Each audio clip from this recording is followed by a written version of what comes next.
अगली सुबह चेन एक बड़ा सा बर्तन लेकर आता है पिल रिफाइनरी टेस्ट के लिए और उसे यकीन है कि उसके इतने सारे बॉल्स को देखकर सुन तो जरूर इम्प्रेस हो जाएगी। वहीं जब सुन स्कूल पहुंचती है तो वो लिमो में आती है और उसके स्वागत के लिए एक पूरा बैंड होता है और 10 से 12 बॉडीगार्ड्स वहाँ पे खड़े होते हैं। ऐसा लग रहा होता है जैसे वह कोई फॉरेन की प्राइम मिनिस्टर ठहरी और यहाँ बेचारा चेन उसे गुड मॉर्निंग कहता है, लेकिन सुन उस पर बिना ध्यान दिए हुए वैंग को बुलाने लगती है। वहीं उसकी तरफ देखते ही वैंग को पता लग जाता है कि उसने सुन को सिड्यूस कर दिया है, तो वो उसके पास जाता है और एक ही झटके में स्पेल को तोड़ देता है। वहीं सुन ब्लश करने लगती है। वहीं क्लासरूम में टीचर उन्हें चीते की फुर्ती से गोल्डन पिल बनाने का तरीका बताती है, लेकिन एक भी स्टूडेंट को समझ नहीं आता कि हुआ क्या। इसके बाद सभी गोल्डन पिन बनाने लग जाते हैं। वहीं सुन तो सीधा रिफाइनरी मशीन लेकर आती है, पर वैंग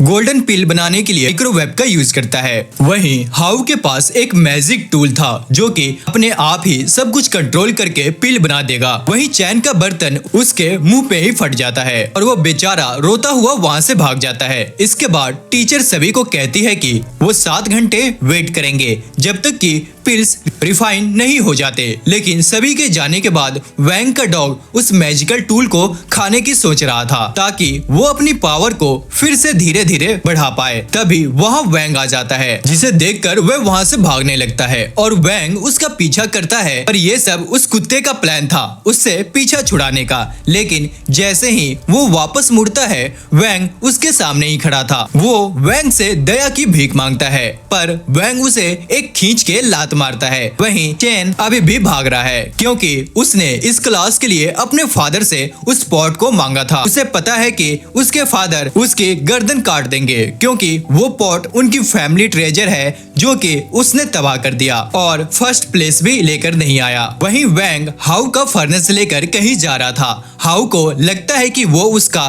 फर्नेस चुरा रहा था और उस पे अपनी पॉइजन गन तान देता है। वैंग उसे समझाने की कोशिश करता है कि इसे उस डॉग ने खा लिया था और वो तो बस इसे धो के वापस ला रहा था, लेकिन हाउ को उसकी बातों पे यकीन नहीं होता और अपने ट्रेजर की इतनी बुरी हालत देखकर वह उसे शूट कर देता है।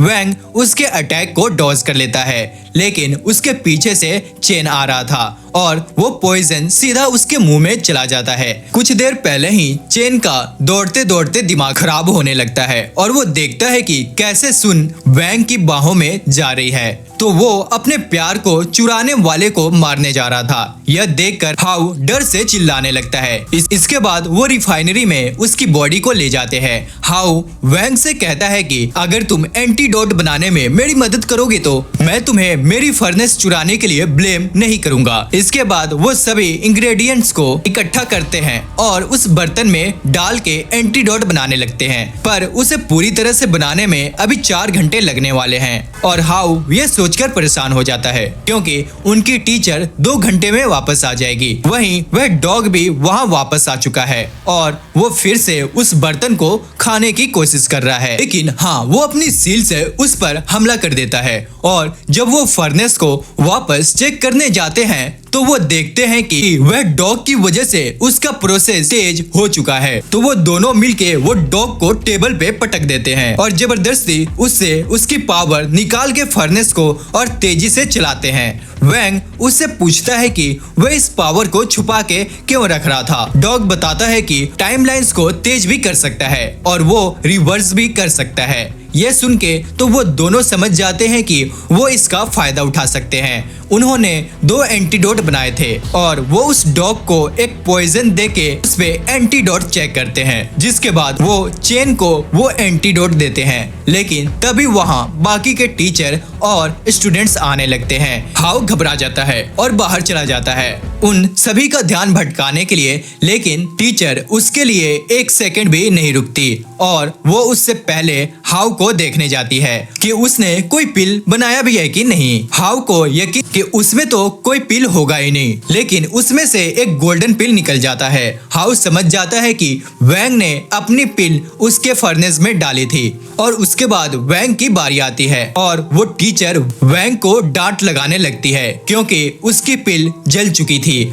हाउ समझ जाता है कि वैंग ने अपनी पिल उस फर्नेस में डाल और उसकी जली हुई पिल अपने माइक्रोवेव में। यह देखकर हाउ को लगता है कि वैंग इस दुनिया का सबसे अच्छा दोस्त है, पर असल में वैंग ने कुछ भी नहीं किया था। जब वो बर्तन को धो रहा था तो पिल उसमें पहले ही बन चुकी थी और उन्होंने एंटीडोट उस पिल के साथ ही बना दिया था। उसकी पिल तो इसलिए नहीं बनी क्योंकि माइक्रोवेव भी उसी के जितना यूजलेस है, लेकिन वैंग भी चेन और उसके बर्तन जितना यूजलेस नहीं। जब चेन की आंखें खुलती है तो वह देखता है कि उसका बर्तन रिपेयर हो चुका है और हाउ चैन को वैंग का शुक्रिया अदा करने के लिए कहता है क्योंकि यह सब उसी ने किया था। जिसके बाद चेन रोते हुए वैंग को हग कर लेता है। वहीं अगले दिन क्लास के खत्म होने के बाद सुन सीधा वैंग के पास जाती है और सीधा उसे कल डेट पर जाने के लिए पूछती है। वहीं स्कूल से बाहर से 2 किलर्स सुन को शूट करने आए थे,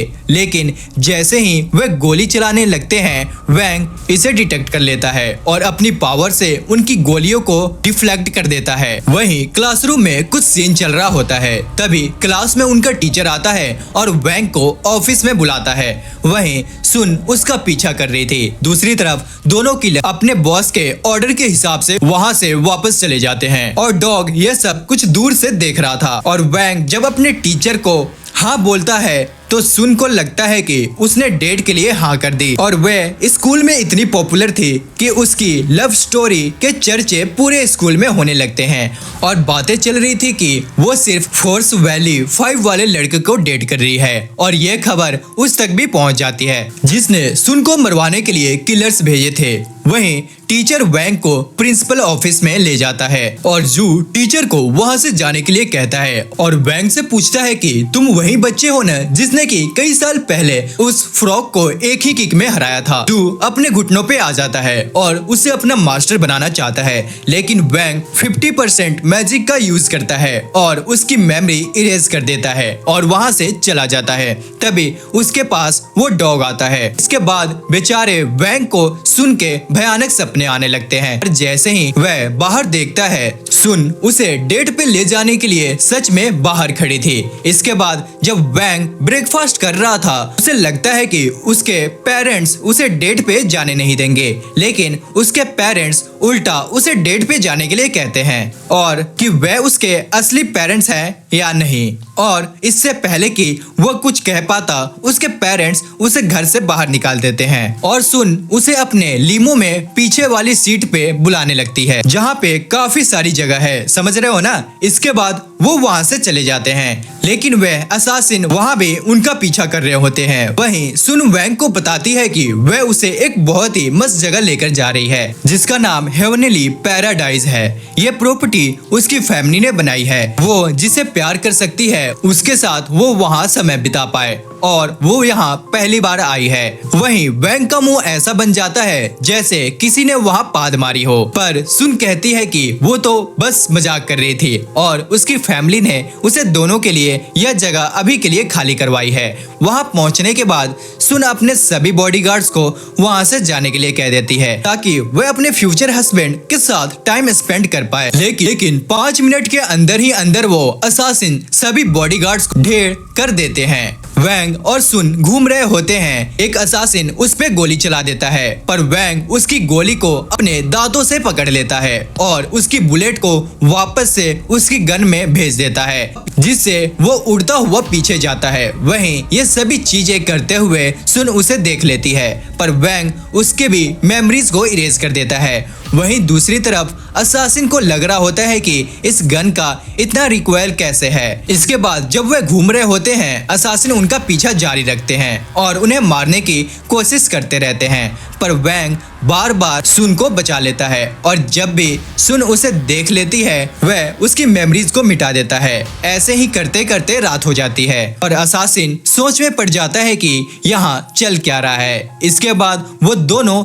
झूले पे चढ़ जाते हैं और उनके पीछे पीछे असासिन भी पहुंच जाते हैं। जू ये सब देख लेता है और कहता है कि मास्टर खतरे में है और बैकअप के लिए कॉल कर देता है। जब ये हंसों का जोड़ा आसमान में पहुंचता है तो पटाखे फटने शुरू हो जाते हैं और जब वैंग की नजरें उन पर जाती है तभी वहाँ असासिन्स पहुंच जाते हैं और उनके सर पे अपनी बंदूक रख देते हैं। तभी सुन खड़ी होती है और कहती है कि तुम मुझे मारने आए हो, मेरे दोस्त को जाने दो। लेकिन वैंग खड़ा होता है और अपनी ताकत से एक असासिन को वहां से उड़ा फेंकता है और यह देख के दूसरे असासिन की फट जाती है और वो उसे भी कार्ड से बाहर फेंक देता है और उस पर एक फायर अटैक करता है। इसके बाद वहां और भी ज्यादा आतिशबाजी होने लगती है और वैंग सुन को प्रॉमिस करने को कहता है कि वो इस बात को सीक्रेट रखेगी। जिंदगी में पहली बार था कि वह अपने माँ बाप के अलावा किसी और को भी अपना सीक्रेट बताना चाहता था। इस तरह से उनकी नई रिलेशनशिप शुरू हो जाती है। अगले दिन सुन स्कूल पहुंचती है और टीचर उसे बताता है कि जिन लोगों ने उसको मारने की कोशिश की थी वो अभी भी जिंदा है और वो सभी सुन को मारने के लिए एक नया प्लान बना रहे हैं। पर सुन अभी वहाँ पे है कि उसे अटैक के बारे में कुछ याद नहीं। असासिन इसलिए नहीं देखे क्योंकि उन्हें मैंने पकड़ लिया था और वो ऐसा इसलिए कह रहा था क्योंकि कल वैंग ने अपनी पावर से याद रखने को कहा था कि उसे किसी ने असासिन्स को भगाया था। इसके बाद वो उन्हें शैडो किल ऑर्डर दिखाता है और कहता है कि जिसके लिए भी ये ऑर्डर इशू किया जाता है उसका मरना तय है। ये सब सुन के असासिन्स के बॉस को लगता है कि वह जू ही था जिसने उसके प्लान को बर्बाद किया था। वहीं जू ने सुन के प्रोटेक्शन के लिए पूरे स्कूल की सिक्योरिटी बढ़ा दी, स्कूल के बाहर के साथ साथ स्कूल के अंदर का भी। लेकिन इतना ज्यादा सिक्योरिटी होने के बावजूद भी स्कूल यार्ड के अंदर जमीन से एक निंजा बाहर आता है जिसका नाम जू फैंग है और वो एक रबड़ के खिलौने से गार्ड को बेहोश कर देता है। जिसके बाद देखते ही देखते वह कई सारे गार्ड्स को ठिकाने लगा देता है। वहीं हॉल के अंदर भी एक और निंजा पहुंच जाता है जिसका नाम जू यंग होता है और वो सभी बॉडीगार्ड्स को खिड़कियों से बाहर फेंक देता है। लेकिन तभी वो एक चौक के हमले को डॉज करता है और वो चौक जब दीवार से टकराती है तो वो दीवार लगभग गिर जाती है। ये हमला सुन के टीचर ने किया था। वहीं वैंग लिंग को नोटिफिकेशन आती है कि उसने फ्री नूडल्स जीते हैं और वो 15 मिनट में ड्रोन के द्वारा उसके पास डिलीवर कर दिए जाएंगे। दूसरी तरफ उनका टीचर निंजा के सारे अटैक्स डॉज कर रहा था। इसके बाद वो निंजा एक ही साथ अपने दोनों वेपन से उस पर हमला करता है और एन वक्त पे दोनों वेपन्स को एक्सपेंड कर देता है। लेकिन जू कॉन्ग उसके दोनों ही वेपन्स को